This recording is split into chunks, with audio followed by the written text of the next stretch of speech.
أنا بمدح اللي ما خاف من الموت لما جاء.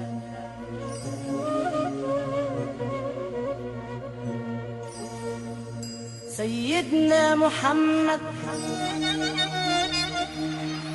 اللي ما خاف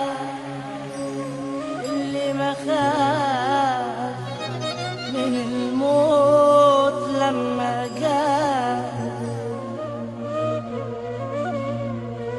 في يوم من الأيام سيدنا عبد الرحمن يا عيني جاء وخبط على الباب. قام رد قال النبي قومي يا فاطمة، قومي يا فاطمة شوفي مين اللي خبط على الباب. فتحت فاطمة وقفلت في وشه تاني الباب. قالت له يابا يا محمد في واحد خبط على الباب.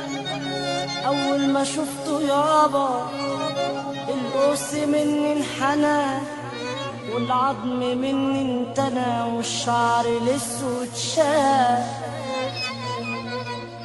قال لها افتحي له يا فاطمة ده مفارق الأحباب.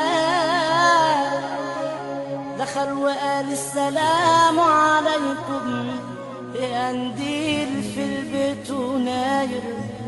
قام رد قال النبي وعليكم السلام يا كاس على أمتي داير. يا هل ترى انت جاي لي قابض ولا جاي لي زاير؟ انا زرت مين قبلك يا محمد عشان اجيلك زاير؟ انا جاي قابض ولا بيديش، وان قلت لي اخرج راح اخرج ولا جيش. قام النبي اتوضى وصلى ركعتين لله وقال تاني مرجعنا للعزيز مولاه. صرخت فاطمة بصوت عالي يا محلاه، قالت ابويا عروس اليامة نده العزيز مولاه. سبحانك سبحانك سبحانك يا علام الغيوب، يا من بذكرك تطمئن القلوب. سبحانك أنت الحي الذي لا يموت، أنت الحي الذي لا